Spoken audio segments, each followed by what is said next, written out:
আসসালামু আলাইকুম ওয়া রাহমাতুল্লাহ। ইন্নাল হামদালিল্লাহ ওয়াসসালাতু ওয়াসসালামু আলা রাসূলিল্লাহ ওয়া আলা আলিহি ওয়া আসহাবিহি আজমাইন, আম্মা বা'দ। ফাআউযু বিল্লাহি মিনাশ শাইতানির রাজীম। বিসমিল্লাহির রহমানির রহিম। ওয়া আ'ইদ্দু লাহুম মাস্তাতাতুম মিন কুওয়া ইলা আখিরিল আয়াহ। আলহামদুলিল্লাহ। আজকের আলোচনার বিষয় ইরান ইসরায়েলের যুদ্ধে ইসরায়েলবাসীদের চরম দুর্দশা, কোরআনের নির্দেশ পালনেই সফলতা। সম্মানিত দর্শক শ্রোতা, আপনারা জানেন সাম্প্রতিক সময়ে ইরান ইসরায়েলের যুদ্ধে প্রাথমিক অবস্থায় ইসরায়েলের পক্ষ থেকে ইরানে এই অজুহাতে আক্রমণ করা হয় যে ইরান পারমাণবিক বোমা বানানোর পথে এগোচ্ছে। সেই অজুহাতে তারা ইরানের উপর আক্রমণ করে। প্রথমেই বলবো, ইরানের উপর আক্রমণ করাটি সুস্পষ্ট তাদের রচিত যে জাতিসংঘের আইন সেটি লঙ্ঘন করেছে, এমনকি মানবতা লঙ্ঘন করেছে। তাদের পশ্চিমাদের রচিত যে আইন, সে আইনই তারা মানে না, এবং তারা যে জোরজার মূল্য তার ভিত্তিতে রাষ্ট্র বিশ্ব পরিচালনা করতে চায়, সেটিও দিবালোকের ন্যায় সুস্পষ্ট হয়ে গেছে। সেটি কিভাবে আপনারা জানেন, আমেরিকার হাতে, রাশিয়ার হাতে, পশ্চিমা বিশ্বগুলোর হাতে মরণাস্ত্র পারমাণবিক বোমা আছে, এমনকি ইসরায়েলের হাতেও পারমাণবিক বোমা রয়েছে। এখন তারা মুসলিম বিশ্বকে এই পারমাণবিক শক্তি অর্জন করতে দিবে না।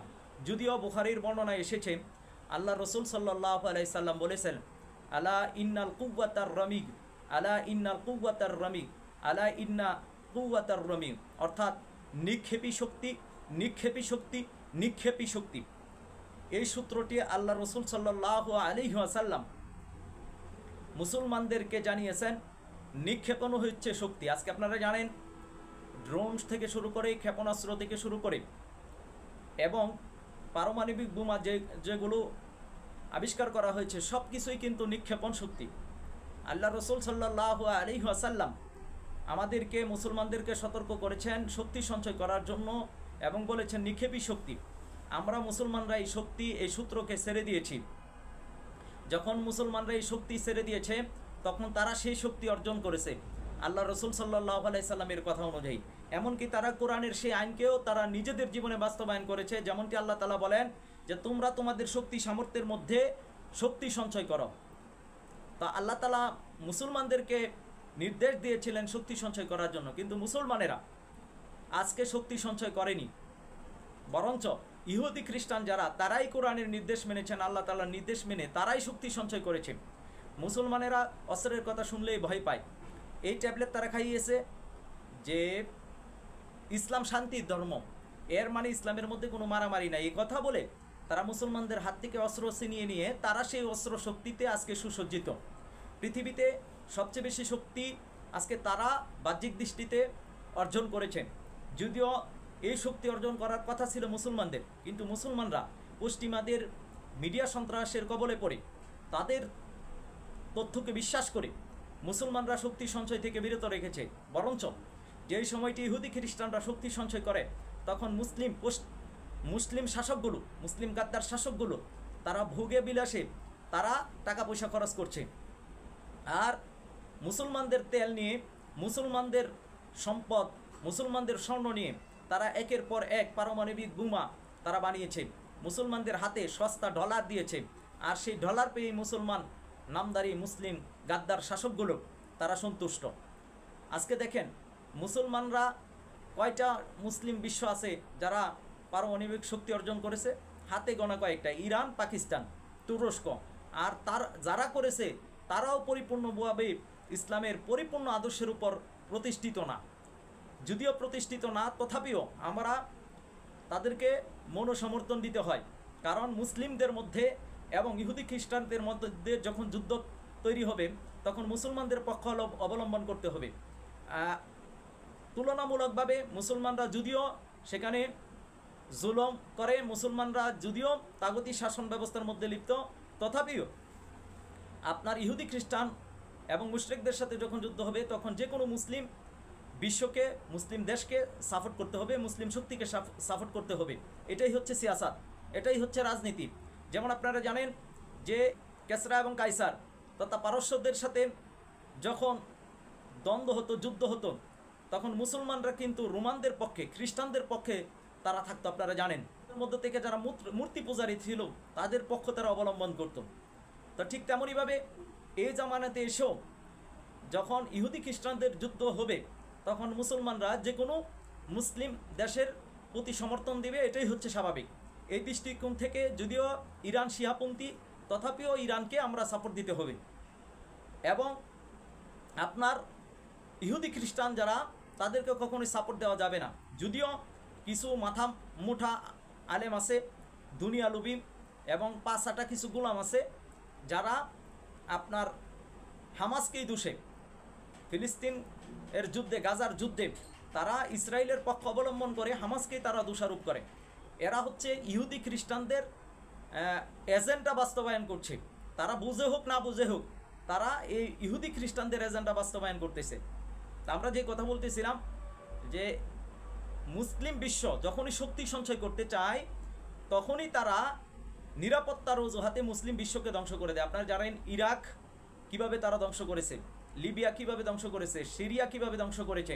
এখন ইরান তারা প্রকাশ্যভাবেই বলছে যে তারা ইরানকে ধ্বংস করার পরে তারা পাকিস্তানকে ধ্বংস করবে। তাহলে তাদের মূল উদ্দেশ্য হচ্ছে, সেটি শিয়া হোক, সেটি সুন্নি হোক, সেটি সালাফি হোক, সে সুন্নি মুসলমান হোক বা সালাফি মুসলমান হোক, যে কোনো মুসলমানই হোক, তাদের মূল টার্গেট হচ্ছে মুসলিমদেরকে ধ্বংস করা, মুসলমানরা যাতে শক্তি সঞ্চয় করতে না পারে। এটা হচ্ছে তাদের মূল টার্গেট। এই কারণেই তারা ইরানকে শক্তি সঞ্চয় করতে দিচ্ছে না, যদিও তারা নিজেরা সেই শক্তি সঞ্চয় করে রেখেছে। তারা শক্তি সঞ্চয় করতে পারে, সেটি দূষণীয় নয়। যদি কোনো মুসলিম বিশ্ব বা মুসলিম দেশ যদি শক্তি সঞ্চয় করতে চায়, পারমাণবিক বোমা তৈরি করতে চায়, তখন যত নিষেধাজ্ঞা, যত শক্তি আরোপ করা দরকার তারা সেটি করে।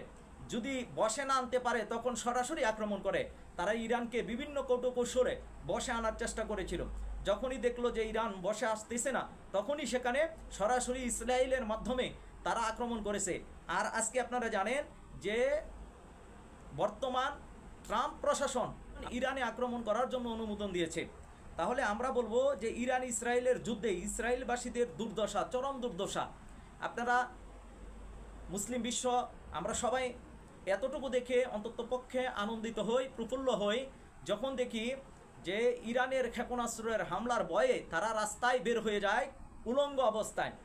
এই দৃশ্য যখন মুসলমান বিশ্ববাসী দেখে, গাজাবাসী দেখে, নির্যাতিত মুসলমানরা দেখে, তাদের অন্তর থেকেই একটা প্রফুল্ল ভাব আসবে, এটাই স্বাভাবিক। যখন দেখি ইরানের ড্রোন হামলার ভয়ে বা ক্ষেপণাস্ত্র হামলার ভয়ে তারা প্রস্রাব করে দিয়েছে, এমনটিও মিডিয়াতে এসেছে যে তারা প্রস্রাব করে দিয়েছে ভয়ে। যখন দেখে যে মুসলিম বিশ্বরা, যখন আমরা এগুলো দেখি যে তারা রাত যাপন করতে পারতেছে না, রেল স্টেশনে নিচে বাংকারে গিয়ে তারা রাত যাপন করে, এই দৃশ্যগুলো দেখলে মুসলমানদের চোখের শীতলতা হয়। মুসলিম পৃথিবীর যেই প্রান্তেই থাকুক না কেন, এই দৃশ্যগুলো দেখলে তাদের অন্তরে প্রশান্তি আসে। যখন তারা পাখির মতন গুলি করে মুসলিম মা বোনদেরকে তারা মারতেছিল, আর ইরানের মাধ্যমে আল্লাহ তাআলা তাদের অহংকারকে চূর্ণ করে দিয়েছেন। আপনারা জানেন যে হামাস বীর যোদ্ধারা আপনার ইসরায়েলের শত বছরের তাদের যেই অহংকার ছিল সেই অহংকারকে চূর্ণ করে দিয়েছেন। কিভাবে? আপনার তারা কোনোদিন কল্পনাও করতে পারে নাই তাদের পাশেই গাজার সেই ক্ষুদ্র গোষ্ঠী হামাস, তারা তাদের আয়রন ডোম ভেদ করে ইসরায়েলের সার্বভৌমত্বের ভিতরে আঘাত করবে এবং তাদেরকে হত্যা করবে এবং তাদেরকে বন্দি করে নিয়ে যাবে। তাদের যে অহংকার ছিল, তারা স্যাটেলাইটের মাধ্যমে সব কিছু দেখে, সব কিছু বিশ্ব তাদের কন্ট্রোলে, তাদের নিয়ন্ত্রণে। এমনকি অনেক মুসলিম বিশ্ব, অনেক মুসলিম দার্শনিক আছে, মুসলিম গবেষক আছে, এটা তারা বিশ্বাস করে যে ইসরায়েল সব কিছু নজরদারি করে, সব কিছু দেখে। এই ভয়ে তারা ইসরায়েলের বিপক্ষে, ইহুদি খ্রিস্টানদের বিরুদ্ধে কোনো কথা বলে না। এই কারণে দেখেন, যখন ইসরায়েল যখন ইরানে আক্রমণ করতেছে, গাজাতে আক্রমণ করতেছে, সিরিয়াতে, লিবিয়াতে, ইয়েমেনে আক্রমণ করতেছে, তখন নামদারি মুসলিম শাসকগুলো কিন্তু ভয়ে কথা বলতেছে না, কারণ তাদের বিশ্বাস জন্মাইছে যে ইহুদিরা সব কিছু দেখে, খ্রিস্টানরা সব কিছু দেখে, না আউযুবিল্লাহ। অথচ এই আকিদা থাকার দরকার ছিল আল্লাহ তাআলা সব কিছু দেখেন, আল্লাহ তাআলাকে ভয় করার দরকার ছিল। তারা আল্লাহ তাআলাকে ভয় না করে ইহুদি খ্রিস্টানকে ভয় করতেছে। তো কথাটা এই কারণে বলা যে ইহুদিদের আপনার যে অহংকার, তাদের যে দাম্ভিকতা, সেটি চূর্ণ করে দিয়েছেন আল্লাহ তাআলা গাজাবাসীর মাধ্যমে, হামাসের মাধ্যমে আল্লাহ তাআলা সেটি চূর্ণ করে দিয়েছেন। শত শত বছরের যেই অপপ্রচার তারা করেছিল যে তাদের আয়রন রুম আছে, তারা নিরাপত্তার চাদরে তারা তাদের জনগণকে আপনার নিরাপত্তার চাদরে ঢেকে রেখেছে, এটি যে ছিল মিথ্যা, সেটি কিন্তু হামাস যোদ্ধারা দেখিয়ে দিয়েছেন। আবার ইরান সেটি আবারও প্রকাশ্যভাবে দেখিয়ে দিয়েছে যে তাদের যে নিরাপত্তা চাদর, তাদের যে আয়রন রুম, তাদের যে স্যাটেলাইট বা তাদের যে যান্ত্রিক শক্তি, এগুলো যে আসলে নিছক মিথ্যা, এগুলো যে প্রোপাগান্ডা, এগুলো যে অতিরঞ্জিত কথা, সেগুলো কিন্তু ইরানের হামলার দ্বারা আজকে বিশ্ববাসী সুস্পষ্টভাবে দেখতেছে। ইরান এই যুদ্ধে বিজয় লাভ করুক না করুক, কিন্তু ইরান যেই দুঃসাহসিকতা দেখিয়েছে, ইরান যেই সাহসিকতা দেখিয়েছে, সেটির প্রশংসা করতেই হয়। কারণ ইসরায়েলদের অহংকার, দাম্ভিকতা আজকে চূর্ণ হয়ে গেছে। আপনারা জানেন নেতানিয়াহু বাংকারের ভিতরে লুকাইছে, যখন তার সেনাবাহিনীর মধ্যে বিদ্রোহ তৈরি হইতেছিল যে নেতানিয়াহু কোথায় পলাইলো, তখন সে আবার বাংকার থেকে বের হয়েছে। আজকে দেখেন এই দৃশ্য দেখে মুসলমানদের চোখের শীতলতা হয়। তারা যেইভাবে গাজাকে মাটির সাথে মিশিয়ে দিয়েছে, আজকে তাদের সেই অহংকার চূর্ণ হয়ে গেছে। তাদের বিভিন্ন বিল্ডিং দেখলাম মাটির সাথে মিশে গেছে। আলহামদুলিল্লাহ, আলহামদুলিল্লাহ। আল্লাহ তাআলা এই কারণেই বলছেন যে তোমরা আর প্রস্তুত করো তাদের সাথে যুদ্ধ করার জন্য যা কিছু সংগ্রহ করতে পারো নিজের শক্তি সামর্থ্যের মধ্য থেকে এবং পালিত ঘোড়া থেকে, যেন প্রভাব পড়ে আল্লাহর শত্রুদের উপর এবং তোমাদের শত্রুদের উপর এবং তাদেরকে ছাড়া অন্যান্যদের উপর, যাদেরকে তোমরা জানো না আল্লাহ তাআলা তাদেরকে চেনেন, আল্লাহ তাআলা তাদেরকে জানেন। তা এখানে আল্লাহ তাআলা বলছেন যে তোমরা শক্তি সঞ্চয় করো, যাতে করে তোমাদের শত্রু এবং আল্লাহ তাআলার শত্রু এবং অন্যান্য সেই শত্রুরা যাতে ভয় পা। তো মুসলমানরা যখনই শক্তি সঞ্চয় করবে, তখনই বিদুর্মীরা, ইহুদি খ্রিস্টানরা ভয়ে থাকবে, আতঙ্কে থাকবে। আজকে মুসলমানরা ঈদাত, আজকের শক্তি সঞ্চয়, এটির থেকে মুসলমানেরা দূরে থাকার কারণে আজকে মুসলমানদেরকে তারা ভয় পায় না। আজকে পৃথিবীতে 200 কোটি মুসলমান থাকলেও তারা জানে যে তারা ভয়ের কারণ না। এই সমস্ত সেকুলার মুসলমানেরা তাদের ভয়ের কারণ না, তাদের ভয়ের কারণ হচ্ছে ইরান, তাদের ভয়ের কারণ হচ্ছে পাকিস্তান, তাদের ভয়ের কারণ হচ্ছে আফগানিস্তান, তাদের ভয়ের কারণ হচ্ছে যারা আল্লাহ তাআলার যেই নির্দেশ কিতাল ফি সাবিলিল্লাহ, জিহাদ ফি সাবিলিল্লাহর পথে যারা শক্তি সঞ্চয় করে, তাদেরকে তারা ভয়ের মনে করে। এই কারণে তাদের বিরুদ্ধে প্রোপাগান্ডা চালায় যে তারা সন্ত্রাসী, তারা টেরোরিস্ট, তারা জঙ্গি, এই কথা বলে বিশ্ব তাদেরকে কালার করে রাখতে চায়। বিশ্ববাসীর সামনে তাদেরকে নেগেটিভভাবে উপস্থাপন করতে চায়, যাতে জনমত তাদের বিপক্ষে চলে যায়। যতই তারা করুক না কেন, যতই তারা ষড়যন্ত্র করুক না কেন, তাদের ষড়যন্ত্র বেচতে যাবেই, তারা কখনই সফলকাম হবে না। আর মুসলিম হিসেবে আমাদের উচিত হচ্ছে আমাদের শক্তি সঞ্চয় করা। আল্লাহ তাআলার নির্দেশ হচ্ছে যে তোমরা শক্তি সঞ্চয় করো। আল্লাহ তাআলা বলছেন যে তোমাদের সামর্থ্যের মধ্যে যার যতটুকু শক্তি আছে ঠিক ততটুকু শক্তি সঞ্চয় করো। এজন্য মুসলমানরা সামনের ৩য় বিশ্বযুদ্ধের সময় মুসলিম বিশ্বের শাসকদেরকে আমরা বলবো, বাংলাদেশ সহ গোটা বিশ্বের মুসলিম শাসক যারা আছে তারা যাতে শক্তি সঞ্চয় করে, অন্তত পক্ষে যুবক যারা আছেন তারা যাতে নিজ নিজ উদ্যোগে শক্তি সঞ্চয় করার চেষ্টা করেন। কারণ যখন আক্রমণ আসবে, নিজেকে আত্মরক্ষা করার জন্য প্রতিরক্ষামূলক ব্যবস্থা আমাদেরকে অবশ্যই নিতে হবে।